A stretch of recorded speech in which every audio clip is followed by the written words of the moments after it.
জীবন বাঁচাতে গিয়ে বারবার নিজের জীবনকে ঝুঁকির মুখে ফেলে দেন ফায়ার সার্ভিসের বীর সদস্যরা, কিন্তু কখনো কখনো সেই দায়িত্ব পালন করতে গিয়েই শেষ হয়ে যায় একটি অমূল্য জীবন।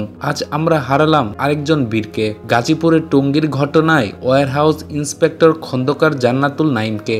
প্রতিদিনের মতো আজকেও টঙ্গী ফায়ার স্টেশনে গাজীপুরের টঙ্গীতে ভয়াবহ অগ্নিকাণ্ডের ঘটনায় দগ্ধ fire fighter warehouse inspector Khandaker Jannatul Naim চিকিৎসাধীন অবস্থায় মৃত্যুবরণ করেছেন। ইন্না লিল্লাহি অনিল্লাহি রাজিউন। শনিবার সকাল 10টার দিকে রাজধানী জাতীয় বার্ন ও প্লাস্টিক সার্জারি ইনস্টিটিউটে তিনি শেষ নিঃশ্বাস ত্যাগ করেন।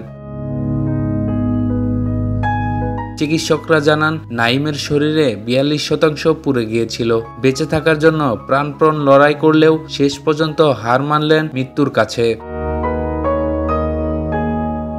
খন্দকার জান্নাতুল নাইম 1988 সালের 24 আগস্ট শেরপুর জেলার নকলা উপজেলার গড়দুয়ার ইউনিয়নে জন্মগ্রহণ করেন। পড়াশোনা শেষ করে তিনি 2016 সালে বাংলাদেশ ফায়ার সার্ভিস ও সিভিল ডিফেন্সে যোগ দেন। দীর্ঘ চাকরি জীবনে মানিকগঞ্জ, নারায়ণগঞ্জ, চট্টগ্রাম এবং সর্বশেষ টঙ্গীতে দায়িত্ব পালন করেন তিনি।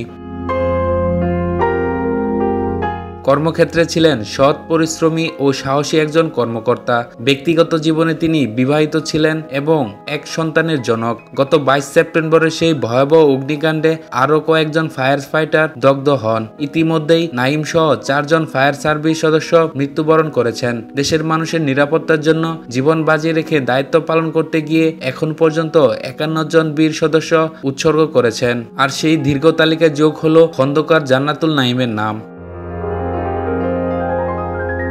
একজন ফায়ার ফাইটারের মৃত্যু মানে শুধু একটি পরিবারের স্বপ্ন ভেঙে যাওয়া নয়, বরং গোটা জাতির জন্য অমূল্য ক্ষতি। শহীদ নামকে আমাদের গভীর শ্রদ্ধা আর ভালোবাসা। আল্লাহ তাআলা তাকে জান্নাতুল ফেরদাউস নসিব করুক।